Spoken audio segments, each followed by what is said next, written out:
Olá, eu sou a Sheila Santos. Eu sou a Isabel Rendeiro. E nós somos o PowerCast. Gente, antes de começar esse episódio super especial, quero convidar vocês a se inscreverem no nosso canal, ativar o sininho. E deixar muitos comentários, porque hoje, Bebel, nós estamos aonde? Em Curitiba, sendo muito bem recebidas pela Nexo, gente. O espaço tá incrível, a gente tá amando nosso dia de gravação. Exato, a gente vai começar a temporada com eles, mas como a gente tá trazendo muito trabalho por eles aqui em Curitiba, estamos quase fechando o dia de hoje com eles, né, Bebel? Exatamente. Sejam bem-vindos, Ricardo Macedo e Juliano Conte. Uhul, bem-vindo, menino. Obrigado.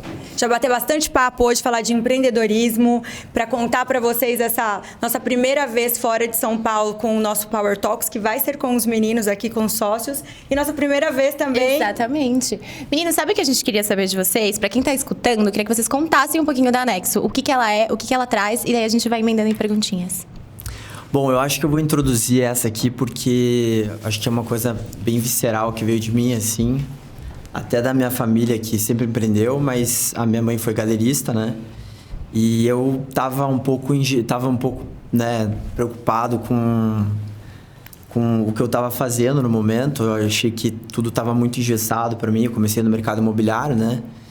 Passei por algumas outras coisas muito mais difíceis e mais chatas também, né? Não vem ao caso comentar. Mas eu fiquei numa inquietude, estava fazendo TCC de marketing. E acabei fazendo um case da empresa da minha família. E assim, eu queria muito sair da empresa, não sabia como. E eu tava voltando para casa, peguei meu carro e passei na minha vizinha. Eu vi que tinha umas obras de arte lá. Até me desculpe se ela estiver vendo esse podcast agora, porque não era o meu estilo de arte que eu gostava. Mas enfim, eu tinha que começar de alguma maneira, né? Então eu acabei abordando ela, conversei com ela falando que eu tinha uma agência na época de marketing, isso há 5 anos atrás, já antes da pandemia. E ela acabou peitando, a gente acabou fazendo o negócio acontecer e foi muito bacana porque a gente acabou engrenando algumas contas mais desafiadoras. Eu não sabia fazer basicamente nada, eu tinha uma noção de design, alguma coisa assim. Quanto que foi teu primeiro contrato? Qual que foi o valor? R$400, cara. Maravilhoso. Um FII de R$400, né? Então, assim, eu nunca tive que injetar capital na empresa, né? A gente começou do zero, literalmente. Do zero, não, do 400, na verdade. Mas a gente acabou tendo um resultado muito positivo aí, né? E aí aconteceram vários fatores na empresa, a empresa começou a crescer, a gente acabou pegando muitas contas na pandemia. A pandemia foi muito positiva pra gente também nesse quesito.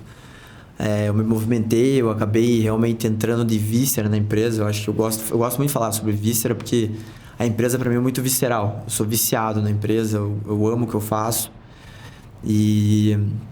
Enfim, aconteceram alguns fatos bem difíceis, a gente passou por esses, né? Todo empreendedor tem essas coisas de ser difícil, mas e a gente acabou tendo alguns impasses e esses impasses me levaram a conhecer, me reaproximar do meu primo irmão, que é o Ricardo hoje, né? Que é o CEO da empresa.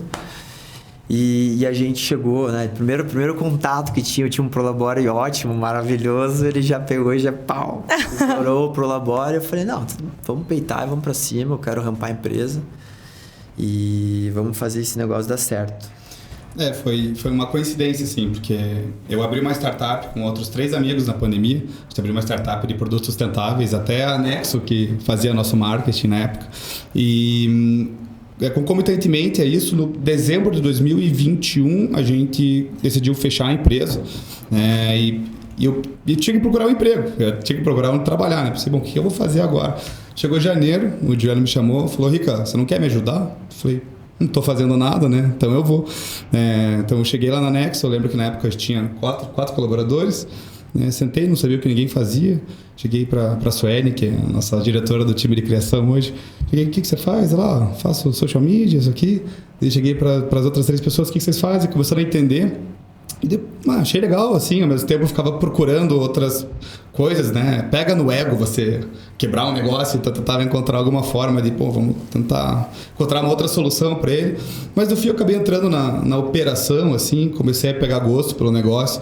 Passamos por poucas e boas nesse início, né, Juliano? Salvou a empresa, na verdade, né? Salvou a empresa. Mas passou por poucas e boas nesse início, foi bem complicado, assim, foi muito Deus, a gente fala muito isso, assim.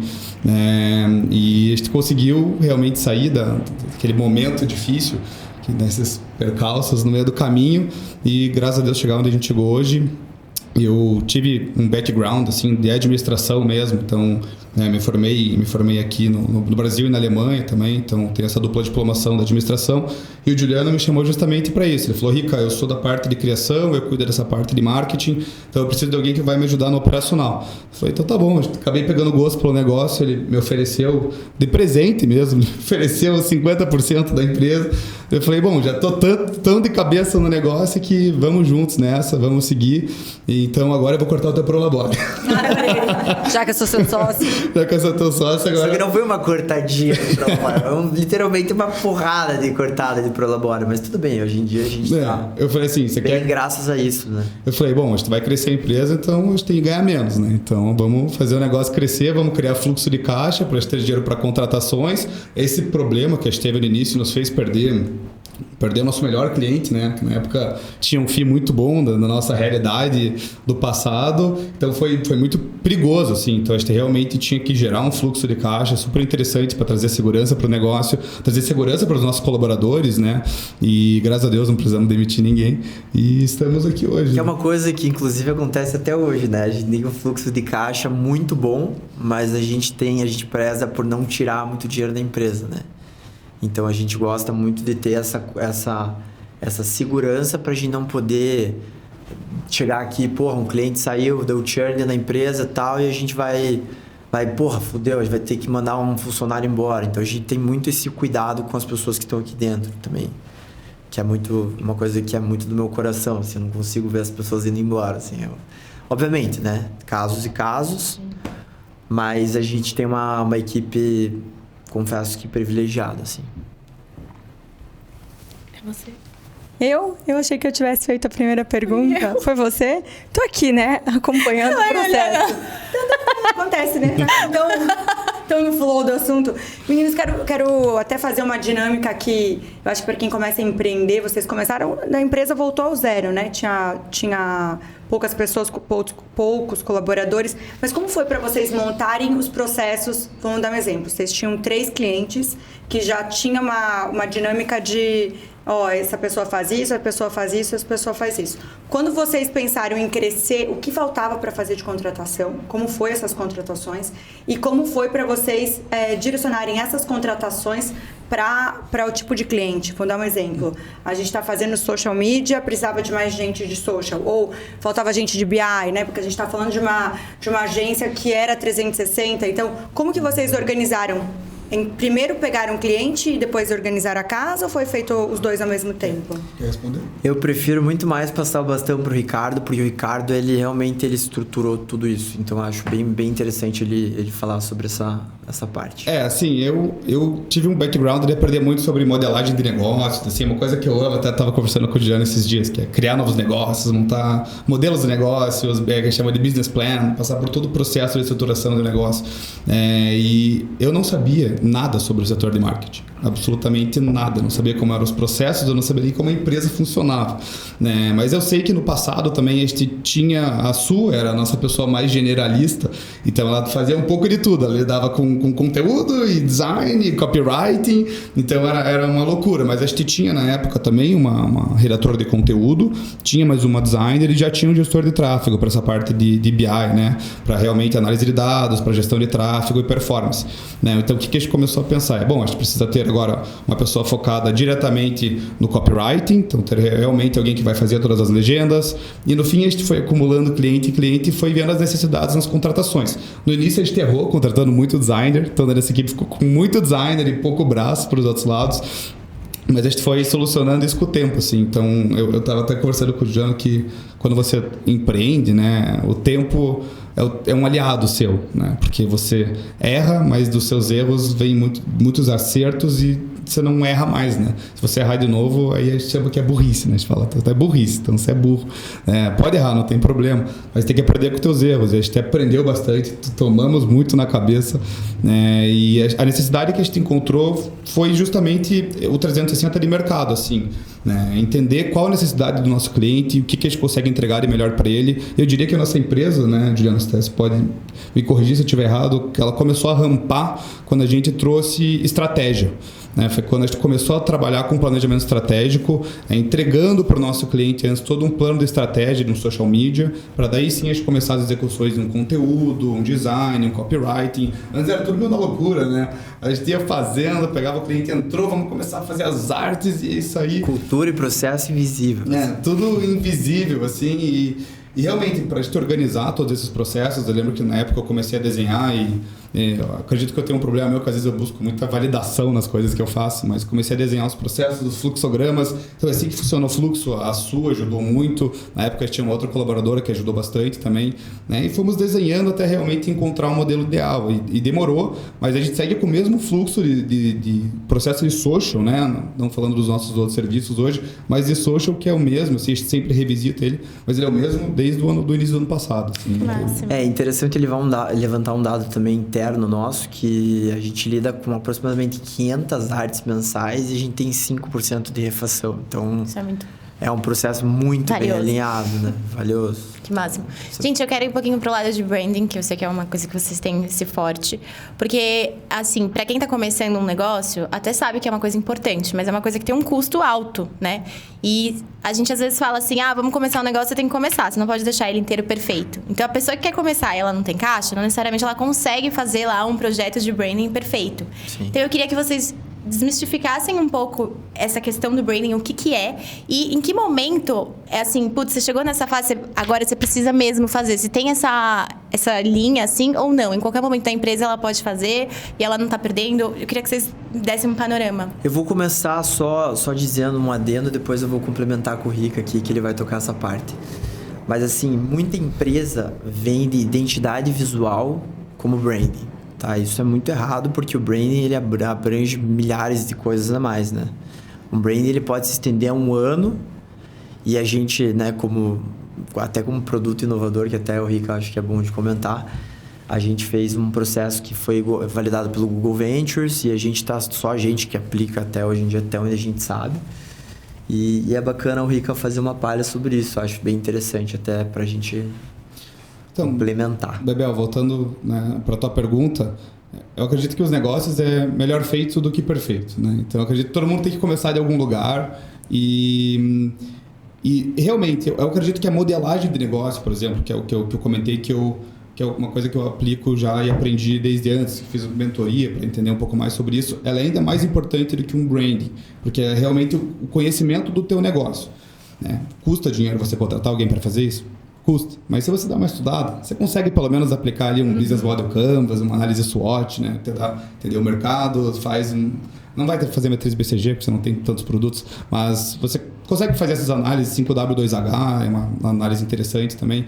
Então, quando você começa a trabalhar e realmente entender as necessidades do seu negócio, e principalmente quando você começa a gerar um caixa interessante, um caixa expressivo, é onde você passa a olhar mais para a comunicação como um todo, assim, né? A comunicação ela sempre é importante desde o início de um negócio, onde você vai vender. Hoje a gente trabalha com mídias digitais, né, o tempo inteiro, mas as mídias OH continuam extremamente grandes e fortes, a televisão continua forte também, mas mesmo assim a comunicação acaba vindo para a empresa depois. Até um dado de Jim Collins, que é uma pessoa que eu gosto muito, que quando as empresas, as grandes indústrias principalmente, quando elas começam a perder dinheiro ou entrar numa crise e tal, o primeiro setor que elas cortam é o marketing, que é justamente o setor que vai trazer mais venda para elas, o setor que vai anunciar elas e fazer com que o setor comercial deles convertam em vendas.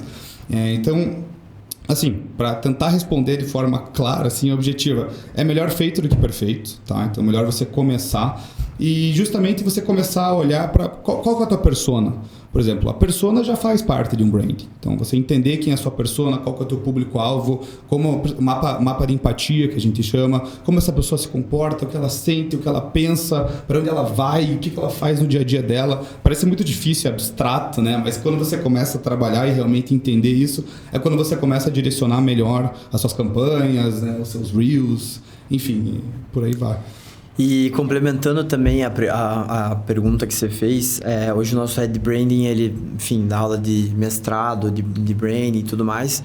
E a gente empacotou um produto muito bom, que é o Sprint Branding, né? Que a gente consegue entregar um branding muito mais rápido hoje, né? Com todas essas coisas que tem num branding e não numa identidade visual. A nossa identidade visual também, tipo, é um produto, nossa, excelente, assim, eu amo de paixão, assim, é um processo extremamente criativo, mas o branding, ele envolve muita estratégia. Então, assim, é um produto extremamente estratégico e eu acredito que, assim, o branding, ele é essencial para a empresa. Não tem... hoje, cada vez mais, eu vejo que as empresas que não têm branding, elas não têm... Às vezes pode ter um branding invisível, digamos, que a pessoa acha, eu tenho um branding, aquilo de... Não, mas o branding é um processo realmente que mostra que a empresa, a marca da empresa, a gente fala sobre marca. A gente fala sobre a marca da empresa. O que vale mais hoje? O valuation da Amazon ou a marca da Amazon? Entendeu? Então, é mais ou menos por aí. Quando a gente entra nesse processo de branding, a gente fala muito sobre, quer dizer, única e exclusivamente sobre marca. E nessas imersões que a gente faz com os executivos, entrevistas com clientes e tudo mais, a gente consegue ter um panorama muito mais legal. A gente entrega esse book para a pessoa e essa pessoa ela tem um resultado e uma visão na empresa muito mais robusta, né? Então, até vou fazer... Vou só adicionar, porque eu vou puxar agora para o nosso lado. Já que você perguntou do brand, eu vou puxar para o Brand Sprint. Então, o Juliano comentou do Brand Sprint. É um produto totalmente inovador que a gente tem. Né? Quem começou a criar ele foi o Juliano Guini. Juliano Guini tem mestrado na King's College de Londres. Ele trabalha no ramo publicitário desde 2002. Desde 2002 no GAD já. Trabalhou no GAD, que é um grupo de arquitetura e design, um grupo muito grande no Brasil. Então ele acabou trabalhando com grandes marcas desde sempre, assim. E ele chegou com esse produto pra gente, achou absurdo, começou nosso namorico ali e no ano passado realmente consolidamos, demos os nossos insights, entendendo o que seria melhor para o cliente, para o nosso público, já entendendo, né, toda a experiência que a gente tem com o público atual, ele um pouco mais de fora desse mercado, e a gente aplicou o produto e o interessante dele é que a gente consegue entregar um branding, como o Juliano comentou, completo, que é toda a estratégia de comunicação de uma marca. Como a estratégia vai se comunicar, como a marca vai se comunicar para o mercado. Né? A gente consegue fazer isso até 30 dias úteis. Como? A gente faz de forma colaborativa.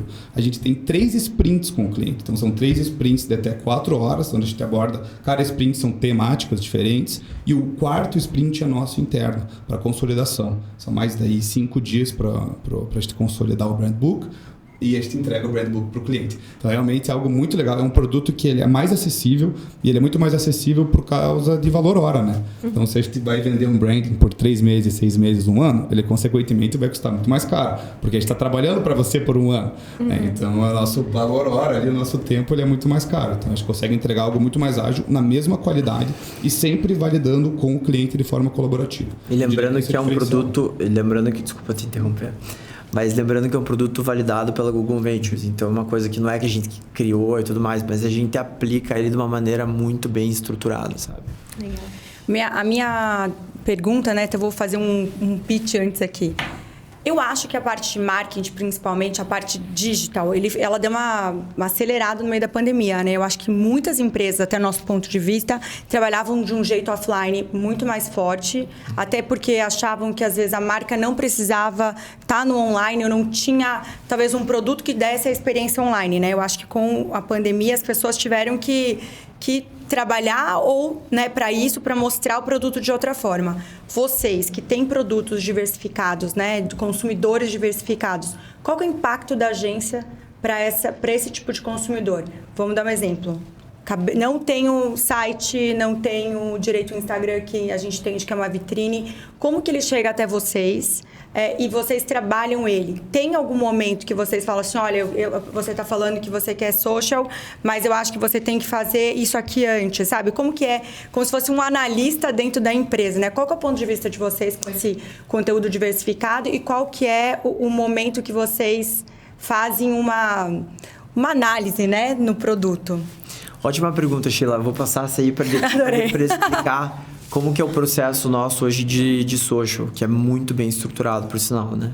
Uma coisa comercial, assim, saber vender o produto certo na hora certa, né? Então, às vezes, o cliente não tem a maturidade para entrar com você em certas coisas. Por exemplo, o social media para a gente hoje, né, tem que ser uma empresa um pouco maior, uma empresa que já tem um faturamento grande, porque ela tem que aportar um capital maior, até porque a gente precisa que ela invista mais, por exemplo, em ads.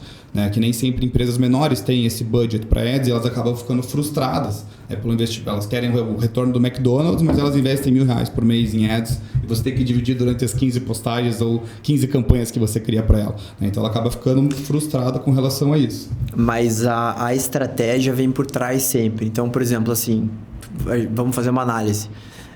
Vamos lá, a gente tem a Saudiana hoje, que é estou dando um exemplo, uma das nossas key accounts que a gente tem hoje. Por exemplo, a Saudiana vai entrar no nosso negócio. A gente faz uma análise macro e micro do mercado, né? A gente analisa tanto o mercado de fora, a gente faz um planejamento estratégico muito antes da gente começar a postar qualquer coisa. Então, assim, não vou fazer o conteúdinho lá, não sei o quê, as tuas artes prontas, e acabou. Não, a gente vai fazer um planejamento estratégico muito bem elaborado. Hoje tem setor para isso, não é só uma pessoa que faz isso.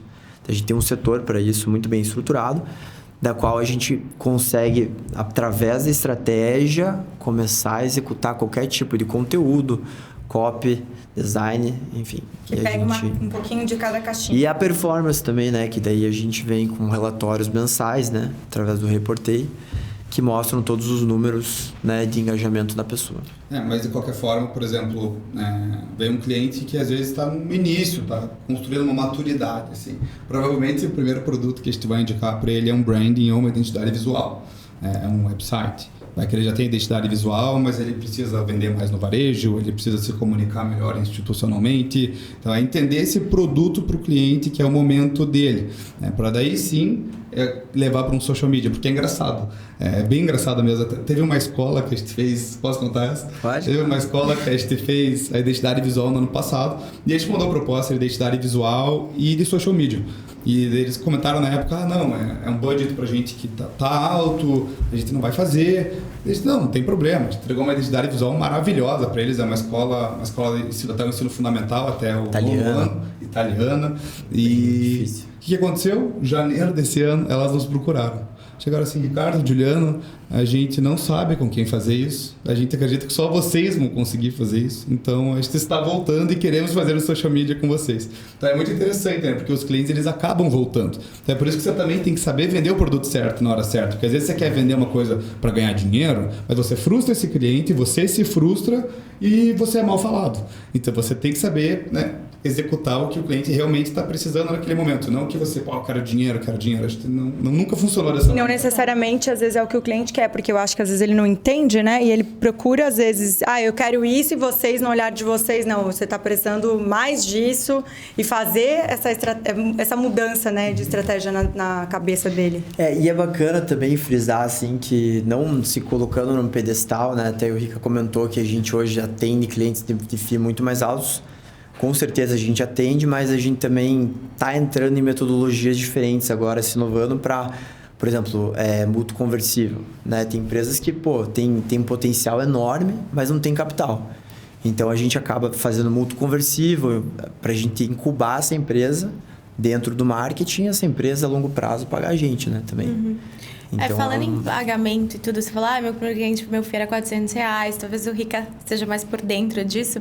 Como que faz para precificar as coisas de uma agência? Principalmente para quem está começando, né? A pessoa tá ali, vou começar aqui, como que ela sabe? É o tempo que ela dedica? Como que é isso? É difícil precificar serviço, na verdade, mas basicamente nossas precificações eram com base nos nossos custos fixos, né? Então, entendendo quais eram nossos custos fixos, quanto a gente acreditava que valia o nosso produto, e por um bom tempo a gente se precificou para baixo, assim, né? Vai dizer, por muito tempo nos precificamos bem para baixo.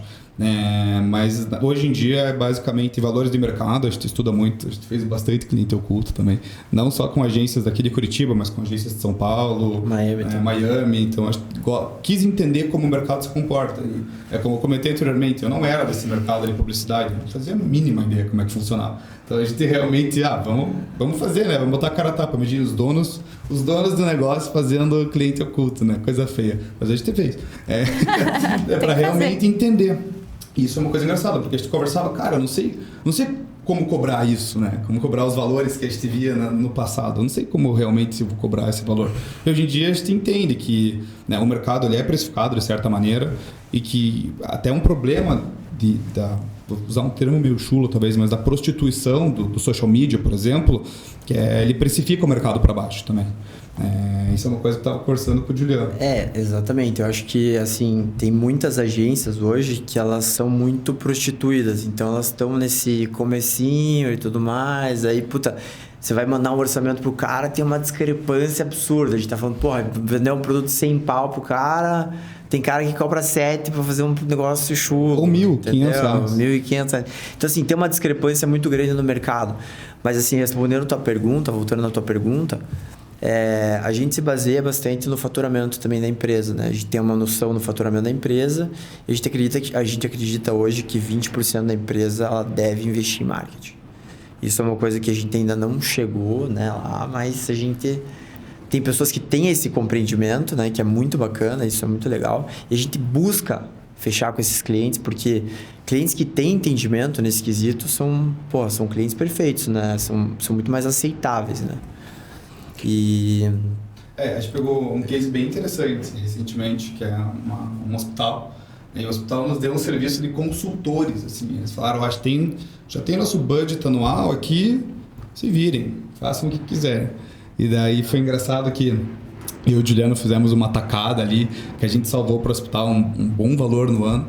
E a gente já quis avisar o CEO, assim, super feliz. Olha que legal, salvamos tanto dinheiro no ano. Ele falou, eu não quero saber, vocês fazem o que vocês quiserem. Só se tiver que gastar mais, vocês me avisam. Então a gente está com clientes que dão mais liberdade para a gente. Foi algo que a gente sempre procurou e demorou. Clientes que nos buscam realmente para a gente entregar o que a gente gosta de fazer, o que a gente faz bem e nos darem total essa liberdade também de conseguir entregar e realmente fazer a empresa dele performar como precisa. Até porque antigamente o consumo era um pouco diferente, né? As pessoas guardavam dinheiro para fazer grandes campanhas e hoje, né, teve essa mudança da parte online, que as pessoas não precisam ir lá fazer uma puta de uma campanha e aí pode pegar toda aquela grana, até as grandes empresas mesmo, vamos dar um exemplo de Ambev, etc., que tinha uma verba que até hoje investe em televisão, etc., mas tudo mudou, né? O jeito do consumo. Também investem lá, mas também investem em outras coisas para organizar. Quero fazer uma pergunta do impacto. Qual que é a porcentagem de impacto que você estava falando antes das empresas que vocês acreditam que às vezes não tem dinheiro, mas vocês pegam para vocês para mostrar o quanto vocês fazem diferença? Eu queria ter uma ideia de um ano, tá? Que daí a gente consegue saber direitinho, melhor. Qual que é o impacto que depois que vocês começam a trabalhar para uma empresa, uma porcentagem de mudança dentro dela? Enorme, até porque quando a gente incuba essas empresas, a gente investe nas campanhas do nosso próprio bolso, né? Então é enorme mesmo. O problema é quando você pega um cliente pequeno, que é ele mais um sócio, e a gente sempre entrega ali um time de 5, 10 pessoas para essa empresa, ele acha que a gente vai resolver também todos os problemas da vida dele, né? Assim, olha, a gente tem o teu marketing, a gente não é o teu comercial na ponta final, a gente não é o teu operacional. Então esse desentendimento que às vezes acaba causando um problema, mas o impacto é muito grande. O cliente conseguir se posicionar, né, Juliano? O cliente conseguir se mostrar no mercado, né, de forma correta, né? Não é simplesmente só sair fazendo, postando e falando. Às vezes também é bom fazer o melhor feito. Como é que vocês fazem essa triagem? Tipo, tem mais coisas... Tipo, eu sei que, sei lá, uma empresa de tecnologia, eu sei que se a gente cuidar direitinho, ela vira. Tem setores que vocês escolhem mais? Na verdade, a gente não tem nicho. A gente trabalha com todo o nicho da empresa. Porque, assim, eu acredito que... Nessas escolhas, né? Nós como gestores hoje, né? A gente enxerga muito que eu não vou me prender a um nicho de tecnologia e, ao mesmo tempo, também não vou me prender a um nicho hospitalar e também não vou me prender a uma empresa que está desenvolvendo o kefir, por exemplo. Que desenvolveu o pó em kefir e não tem nenhum centavo no bolso para pagar, mas que o produto é ótimo, a gente enxerga o valor e a gente quer fazer, entendeu? Então, a gente tem uma diversificação de nichos muito grande na empresa e a gente não procura nichar. Então, assim, A gente tem um entendimento do marketing, né? Obviamente, a gente tem um planejamento estratégico justamente para isso. Justamente para a gente nortear essas empresas de qualquer segmentação, porque com estudo você consegue nortear tudo, né?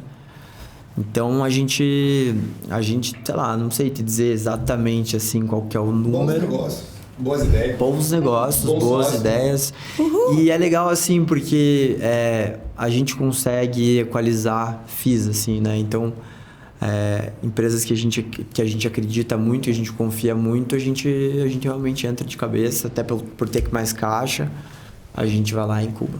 Então, legal. Mais ou menos. Gente, eu queria falar um pouquinho de collab. Eu adoro collabs. Tipo, piro nesse universo. E vocês, como esse lado de marketing, eu queria que vocês trouxessem a visão de vocês em relação a... Desde o momento que uma marca resolve se associar a outra, até a hora que ela vai lançar isso pro mercado. O quanto isso impacta, às vezes, numa identidade visual, porque ela vai lançar uma collab, que são marcas, às vezes, que têm uma identidade muito oposta, muito distante. Inclusive, a gente passou por isso para fazer o nosso banner, por exemplo, do evento. Até, né, o post que vai fazer ali, como que vai ser a linguagem, como que a gente vai falar com o nosso consumidor. Eu queria que vocês dessem, assim, como vocês enxergam isso e esse processo. Porque quem está escutando a gente quer também se inspirar, quer ter insight. Às vezes a pessoa pensa, nossa, collab é muito legal, vou me associar a uma marca, mas ela não pensa nessa questão, né, da imagem e da divulgação. Queria que vocês dessem a visão de vocês. Eu acho que para fazer um collab, eu acho que a empresa tem que ter fit. Eu acho que é difícil você fazer uma collab sem uma empresa não ter fit. Tudo bem, tem, né, ideias mirabolantes que funcionam, né, que são muito bacanas. Mas, por exemplo, a Nexo, a gente fez uma brincadeira agora, cara, com a Golden Goose. Uma coisa muito engraçada. Eu tava em Miami agora, daí eu fui fazer uma personalização do tênis lá e tal. É meio que um All-Star misturado com Converse, mas mais chiquinho. E aí a gente pegou, fez um shooting aqui na Nexo, de uma designer nossa desenhando meu tênis. A gente mandou pra Golden Goose e tá rolando uma possível collab. Então, assim, eu acredito muito que tem que ter um fit entre as empresas, assim. No meu ver, né? No meu ver, eu acredito muito que tem que ter esse fit, assim. Eu também. Não, mas assim, tem case, pô, por exemplo, esse negócio, por exemplo, da Carmex lá, que foi um estouro, né? Um outro tipo de comunicação muito diferente da nossa, né? Obviamente, do nosso core business, mas, por exemplo, pô, um negócio que não tinha nada a ver ali e acabou que deu super certo. Às vezes é uma questão também de sorte, feeling. Eu acho que tem ações alinhadas. Eu até vou fazer um push em relação a influenciadoras, né? Tem algumas agências que já tem até dentro da empresa mesmo, tem uma mini agência aí de algumas pessoas que trabalham. Qual que é o olhar de vocês para esse mundo de influencers? As marcas de vocês trabalham com influencers? Vocês indicam? O que vocês acham do mercado? A gente indica. A gente não trabalha internamente com isso, mas a gente tem várias empresas que a gente conhece e a gente acaba indicando, assim. A gente prefere nem lidar com esse setor, que também não é algo que está no dia a dia, assim. Não é nosso core business indicar influenciador, assim. Eu acredito que é muito importante ter influenciador, mas hoje em dia os números mentem muito, né? É muito fácil comprar seguidor, é muito fácil de você mentir, like, é muito fácil fazer muita coisa. Então é uma coisa que tem que ser analisada muito eu lembro na lupa. Então, assim, eu prefiro passar para uma outra agência que tem um conhecimento melhor sobre isso para poder abordar esse assunto. Eu acho que o primeiro ponto que eu tive com influenciadores, assim, foi quando eu fiz pela minha faculdade um estágio na Troc. Você conhece a Troc? A Luana, inclusive, iria palestrar com a gente. Ela passou pelo Power, gente, confira o episódio. Eu fiz um estágio pela Troc e uma das primeiras missões que passaram pro meu grupo era fazer uma lista de influenciadores, assim. Daí o meu grupo se dividiu para cada um ir pegando vários influenciadores e entenderem quais eram as métricas deles. O que a gente começou a perceber? Nossa, tem influenciador com 1 milhão de seguidores, mas tem 1.000 likes. Tem influenciador com 100 mil seguidores, mas tem 400 likes. Aí tem um influenciador de 10 mil com 7 mil likes. Então a gente começou a entender, e eu fui perceber isso muito depois, entendendo mais sobre comunicação, que não são teus números de seguidores, mas o teu público, né? O quanto você engaja o teu público e o quanto o teu público te compra. Então, acho que isso é o mais importante para um influenciador. Mas a gente também já trabalhou muito com influenciador e, assim, o que eu penso hoje, assim, não adianta você pegar e falar, pô, eu vou mandar uma peça de roupa, vamos supor, para uma pessoa que está influenciando no mercado financeiro, por exemplo. Já aconteceu isso comigo e, assim, tem que ter um alinhamento e a pessoa tem que ter um público-alvo muito bem definido. Então esse é meu ponto, assim. Eu acho que tem pessoas que fazem isso com muita maestria, assim. Mas assim, é uma coisa que eu não gosto de me aventurar muito. Mas tem um caso engraçado. Nesse primeiro case que eu fiz, quando eu cobrei R$400 de FII, a gente fez uma campanha com a Jéssica Belcoche. Não sei se vocês conhecem a menina, uma influencer aqui local. E, cara, foi muito engraçado isso. Porque, tipo assim, a gente pegou e tava com essa artista e tal.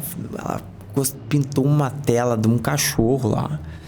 E essa Jéssica Belcoche amava o cachorro, não sei o quê. Então eu falei, vamos mandar pra essa mulher uma tela, cara, pra ver qual é. Cara, a gente mandou a tela, cara, sem brincadeira, assim. Tipo, a mulher não conseguia parar de pintar. Tipo, deu uma conversão absurda. Isso pré-pandemia, assim. Então, assim, teve alguns casos de conversões muito boas, assim. E até no Talk vai ter uma pessoa bem bacana que mexe só com influenciador, que é a nossa parceira, que é a Publify. Então, assim, eu prefiro deixar de lado, assim, mas já aconteceram casos que deram muito certo, alguns Tudo casos... dá match com a marca, né? Match total. A gente até traz no planejamento estratégico, né, influenciadores que podem criar um grande impacto, mas a questão de gestão disso a gente acaba deixando para quem entende, né? Sim. Isso não fica por nosso lado. A gente tem que entrar nas powers. Já? Vamos falar um pouco de Super Coffee? Claro, com certeza. Olha, pra vocês um Nossa, que presente. pra entrarmos nas powers. Obrigado. Não, pior que isso aqui eu uso de verdade mesmo, cara. Eu E uso... todo mundo que passou falou que tava. Já tava já. Enquanto a gente tá batendo esse papo super gostoso aqui, tá passando aqui o QR Code, no episódio todinho, Super Coffee com PowerCast na estrada. Exatamente, gente. Usem o cupom SUPERPOWER pra ter desconto, hein? Quero ver todo mundo comprando. Comprando super. Bom, vamos pras Powers. Vamos. Gente, a gente tem esse quadro que são as Powers. São perguntas que a gente faz polêmicas. A gente fala de relacionamento, política e tudo que vocês não querem falar. Brincadeira, mas vamos lá. Quer falar também, bora. Obrigada, tipo... Fala, né? Mas pode ser cancelado. Só que tem que ser... Acho que tem que ser pros dois. Hoje a gente faz um ping-pong. Vamos fazer pros dois? Vamos. Pros dois. Vamos. Vocês querem deixar o presente aqui ou... Eu acho que não. Eu vou deixar aqui na frente da minha câmera. Aqui, porque eu sou Marqueteiro aqui, ó. Não é marqueteiro, porque realmente eu consumo mesmo. Pronto. Tamo aí. Vamos lá, gente. Prós e contras de uma sociedade. Cara, eu acredito que nenhum, cara, pra mim hoje. Eu juro que meu O Rica chorando ali. meu avô faleceu, assim, foi muito engraçado, porque a gente é primo irmão, né? E meu avô faleceu e, cara, eu tenho uma coisa muito forte com o Ricardo, assim, que a gente teve uma dissipação por um tempo, assim, até por fases, assim, né? Mas a gente sempre foi muito colado desde a infância. Mas assim, só um PS, quesito eu não tô falando da sociedade de vocês, eu tô falando da sociedade no geral, tá? Cara, na sociedade em geral, cara, puta, é complicado pra cacete, né? Falta de alinhamento. Eu acho que assim, sociedade é complementação, né? A gente tem que se complementar o tempo todo, né? Então, eu acho que se não tiver complementação, é melhor você contratar uma pessoa que vai te complementar, né? Pra começo de conversa. Mas assim, eu acredito muito nesse... Hoje, pra mim, eu não tenho nem como falar, porque a minha sociedade é tão maravilhosa, pelo menos até hoje, né? A gente faz até terapia juntos, A né, gente começou cara? a fazer terapia juntos. Então, nós somos... tipo, pra gente manter isso pro resto da vida. A nossa assim. terapia de casal. Que é onde a gente... Porque o que acontece, casamento, né? né? É um casamento e muito mais, até só que um casamento envolve dinheiro, né? Envolve outras coisas, que a gente não é grudado, a gente não vive na mesma casa, cada um vai ter sua família um dia, né? Então, a gente se alinha porque, às vezes, alguém pode falar alguma coisa, isso, no geral, para qualquer sociedade. Você tá num dia ruim, você não compreendeu o que aquela pessoa falou, principalmente em mensagens do WhatsApp, que você nunca sabe o tom de voz de alguém, né? Mas... Às vezes a pessoa te compreendeu errado, o outro lado também pode ter compreendido errado. Isso gera uma briga ou algo que não... Tempestade em copo d'água.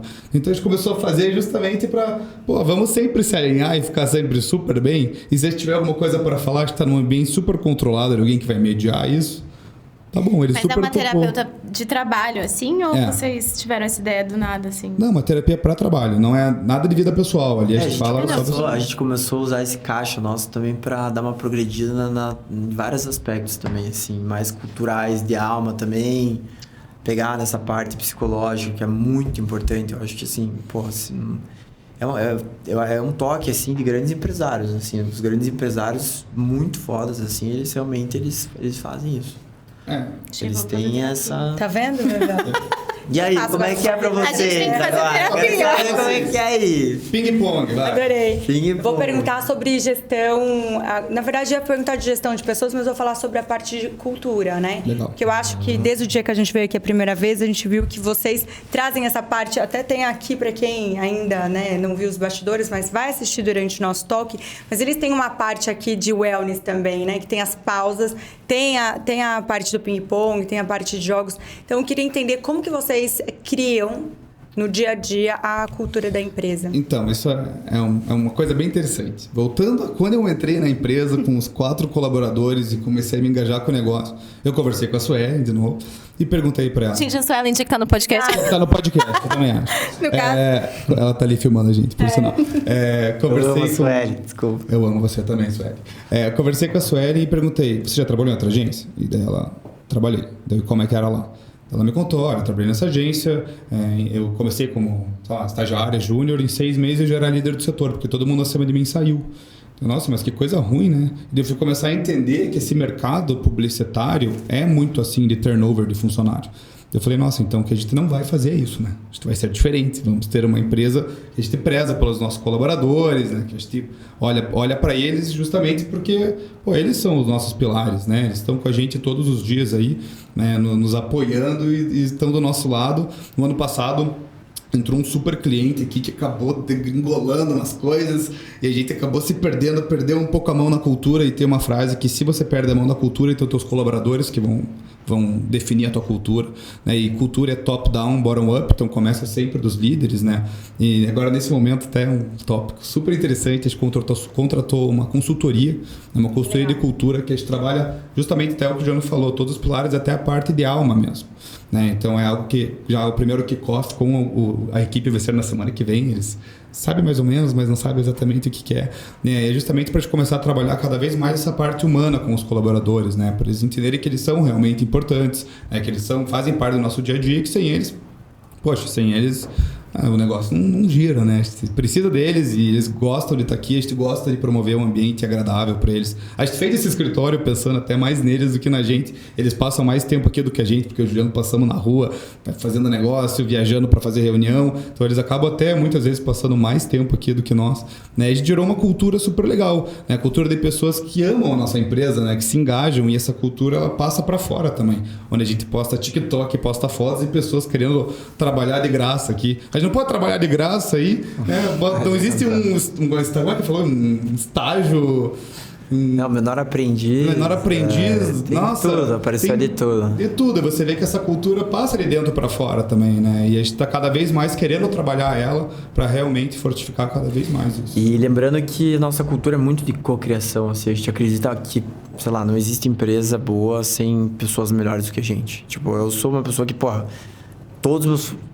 basicamente, todos os meus funcionários aqui são cocriações, né, do que a gente fundou, mas eles são maravilhosos, assim. Eu tenho uma equipe aqui que, eu sou apaixonado pela minha equipe, assim, são todos... Cada um com seu jeito, né? Obviamente tem, né, demandas do dia a dia ali, mas a gente conseguiu metrificar muito bem as coisas também, né? Hoje em dia, se uma pessoa clica numa arte ali, a gente já sabe que o tempo do cara tá rodando. Então, assim, se o cara consegue entregar, ele vai lá, deita no futon lá, fica tranquilo, ele vai no anfiteatro, enfim, ele vai lá, fica tranquilo. Enfim, tem toda uma cultura baseada, uma pegada um pouco startup também, mas muito de descompreensão também. Então, é muito bacana isso. A gente fica muito orgulhoso disso e os resultados são cada vez melhores. Falando em pessoas, acho que a gente tem que falar da Chip, né, Che? Vamos. Chip benefícios a partir de 2 vidas na sua empresa. Você que tem um RH aí, que você é apaixonado pelo cuidado, toda a parte de vale transporte, vale alimentação, principalmente a parte da saúde. Vá lá, clique aqui para Chip Benefícios. Por quê, Bebel? Porque o custo não fica para a empresa, gente. Então vale a pena conferir, você ainda economiza. Boa. Bora lá. Aliás, tem um app fazer exclusivo. A saideira depois, tem né? um app exclusivo de cuidado para empresa, tá, gente? Vocês vão amar. E aí, tem, assim, a nível nacional para empresa. Todo mundo que começa com a Chip é apaixonado. Vamos lá, Bebel. Agora eu vou fazer minha saideira. Minha saideira é pro Ricardo. Foi direcionado. Especificamente. Eu queria que você contasse qual foi o maior aprendizado que você teve de ter fechado uma empresa que você pode trazer para as pessoas, para elas poderem se inspirar? Eu sinto que pessoas mesmo. Quando a gente abriu uma empresa ano passado, 2 dos sócios trabalhavam em outro lugar, o outro sócio tinha até uma empresa. Foi até o que fez a gente conseguir bancar a empresa por um bom tempo. A gente sublocou uma parte do nosso escritório para esse outro sócio, que estava crescendo a operação, precisava de um espaço um pouco maior, e foi o que foi bancando a nossa operação ali por um bom tempo. Mas processos, né? Processos principalmente metodologias ágeis que a gente não utilizava, né? Scrum, OKRs, né? OKR, que hoje em dia a gente acaba utilizando. Quem toca aqui dentro da empresa é o João, delega essa parte. Delegar. João, que é o campeão de ping-pong aqui também, viu, gente? Não é o ganho dele. Mentira, a idade é melhor, cara. Não, mas ó, a gente tá ali num... Tá fera o negócio. Mas é saber delegar também. É uma coisa que às vezes o gestor tem problema, isso é uma coisa que a gente bate na tecla todo dia, até com os nossos líderes, é saber delegar. Se você não acredita no teu time, então demite eles e contrata outros. Porque tem que saber delegar, você não tem como abraçar o mundo. Você até pode querer, mas uma hora você vai burnoutar, você não vai aguentar, não vai dar conta, teu cliente vai ficar frustrado, você vai ficar frustrado. E acho que o maior aprendizado foram os processos, um modelo de negócio mais bem estruturado, pessoas sempre em primeiro lugar. Pessoas, processos e tecnologia. E acredito que seja isso. Adorei o pitch. Eu vou dar uma continuidade aqui para o Juliano já. Eu quero que você fale qual é o seu ponto de vista de uma pessoa que... Todo empreendedor, né, gente, passa por momentos de grandes desafios, né? Eu acredito que tem esse movimento. Vamos lá no início, que a gente sabe que teve essa mudança entre a entrada do Ricardo na empresa. Que dica você daria para um empreendedor que está passando por grandes desafios, que ele possa... 3 dicas, vou jogar... 5 dicas. Exato, Juliana, 15. Na parede. ChatGPT. Exatamente, na parede. O que você diria que uma empresa está passando por grandes desafios, o que ela tem que fazer para se movimentar, que você acredita que são bons conselhos para ela se levantar mais rápido? Eu acredito que resiliência é muito importante, né? Você tem que ter resiliência, porque não adianta você chegar e falar, o negócio tá ruim, fudeu, a minha sócia vai sair, deu cagada aqui e tal. Não, vamos ser forte, cara. Vamos pegar o negócio e vamos peitar no peito. Vamos fazer acontecer. Outra coisa, cara, eu acho que não tem segredo. Todo empreendedor tem que sentar na cadeira e fazer acontecer, cara. Não existe, a energia vem. Sentou na cadeira, cara, vai executar alguma coisa, o negócio vai começar a aparecer, as coisas vão começar a melhorar. E, enfim, sorte. Eu acho que, assim, sorte vem muito com um outro sorte detalhe. Não valeu. Você consegue sorte. Sabe por quê? Boa. Sabe por quê? A vida vive enchendo a gente de sorte. Principalmente no empreendedorismo. Então, se você não olhar para a sorte e deixar ela passar, você acaba perdendo a sorte. Então, assim, eu tive sorte... Né, em vários quesitos da minha carreira profissional, que, tá no começo ainda, pretendo crescer muito ainda. Eu aproveitei muito essa sorte, que eu digo que é sorte, mas é olhar para aquilo de uma maneira positiva, abstrair e executar. Execução. Acho que falei mais até do que 3, mas enfim. Não, acho que é ótimo. Eu acho que o propósito aqui sempre do Power é trazer boas dicas para quem está empreendendo, independente do setor. Vocês que cuidam de vários setores, posso fazer um adendo no meu? Qual o olhar de vocês? Qual o setor que vocês têm, tá? Dos que vocês trabalham, que vocês enxergam mais desafiador para conseguir tracionar? Estou pensando. Eu acredito em escala. Eu vou escalar. A gente vai escalar. Eu já sei como, mas é um desafio. Não vou abrir agora. Pode ser também... Era de segmento. Segmento. Mas talvez pode ser do Juliano falar que pode ser escala. Eu acredito que a nossa operação está muito redonda hoje, mas o meu grande desafio hoje, meta, é escalar. De uma maneira que as pessoas não sabem ainda. Mas você pode responder como eu fiz a pergunta. Acho que então eu vou passar pro Ricardo. Melhor, eu vou ter que cortar. Não, tá ótimo. Tá ótimo, relaxa. Que escalar também é difícil o negócio. Mas era do setor nosso modelo vocês, não escala. Na verdade, não no setor da empresa, né? Na verdade, no setor de algumas empresas que vocês têm. Já que vocês têm, sei lá, desde hospital até uma startup, qual que é o mais desafiador? Eu digo que sempre uma dificuldade grande que a gente trabalha é o varejo. Né? Porque o varejo, ele precisa sempre vender. E às vezes a necessidade do cliente de venda é para ontem. E muitos clientes que entram com a gente, às vezes entram com dor do passado, assim, de outras agências que passaram por aqui. E isso acaba sendo uma dor, porque eles querem uma solução do dia para a noite. A gente consegue trazer, mas é realmente um mercado que ele é mais desafiador porque exige bastante investimento do cliente e também a resiliência do tempo. A gente fala, não existe resultado do dia para a noite. E se alguém te prometer isso, tá mentindo para você. Ou me apresente, porque quero conhecer também. Bom, antes de terminar aqui esse bate-papo incrível, que foi de super aprendizado com os meninos, contar um pouquinho, né, Bebel, como foi esse processo para nós 4, como sócios, de primeira viagem aqui em Curitiba. Viagem. Exatamente, para montar esse talk. Então, eu queria que vocês contassem um pouquinho do processo de vocês, de receber a gente aqui em Curitiba, e como foi essa experiência, está sendo, né, porque você que está assistindo possivelmente já vai ter passado o talk, então você já pode assistir desde o vlog, maratonar também os painéis. Mas como foi essa experiência de ter um talk dentro da casa de vocês aqui em Curitiba? Eu acredito que seja que nem uma collab. Eu acho que a gente fez super fit aí também. A gente se alinhou em empatias e em coisas maravilhosas e eu acredito que vai ser muito promissor. Foi desafiador também. Desafiador da gente encontrar parceiros, né? Pessoas que topariam entrar com a gente nessa. Então conseguimos diversos patrocinadores para ajudar. Eu tô com medo de citar nomes e esquecer de algum e passar vergonha. Não precisa, quem tá assistindo depois olha todo mundo lá. Olha todo mundo lá. Mas o mais desafiador foi realmente a gente encontrar essas empresas, essas pessoas, né? E realmente mostrar para elas o tamanho desse projeto e o que esse projeto pode justamente vir a se tornar no futuro, que é o que a gente vem conversando, né? Então, acredito que foi muito desafiador isso. Acredito que hoje estamos numa terça-feira, nossos painéis são na quinta. Amanhã vai ser muito desafiador com todas as questões de montagens. Eu acredito que amanhã vão ter alguns percalços, mas como bons empreendedores, queremos resolver tudo, né? E acredito que é isso. Como bons resolvedores de problemas. Bons resolvedores de problemas. A gente tinha uma pessoa que cuidava da gente até a gente aprender os processos. Você lembra que um dia, nosso primeiro ano de Power, ela falou assim, do aniversário.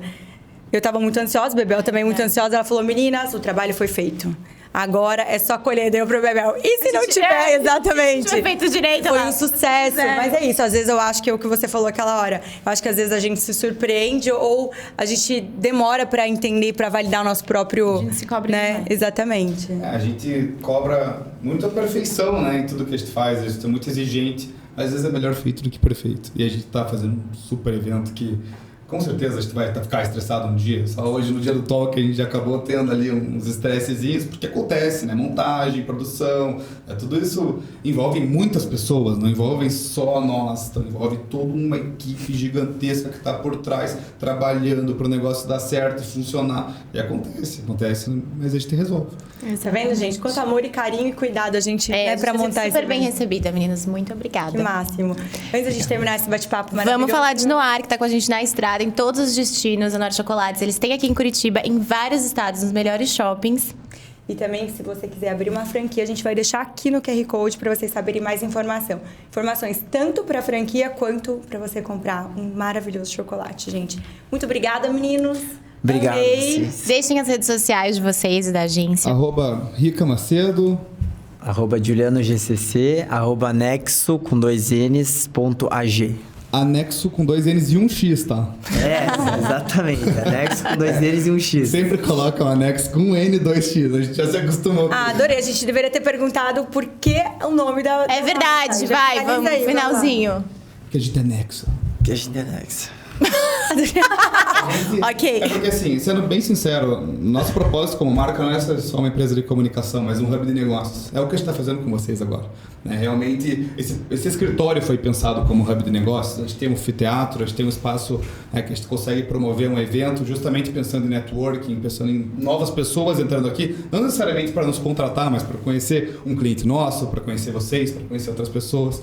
Então é realmente um hub de negócios anexar os outros. E começaram muito bem, né? Com o PowerCast ainda, Exatamente, gente. Maravilhosamente Obrigada, gente. bem. Muito obrigada. E vocês não se esqueçam de se inscrever em nosso canal. Ativar o sininho e mandar pra todo mundo. Muito obrigada, gente.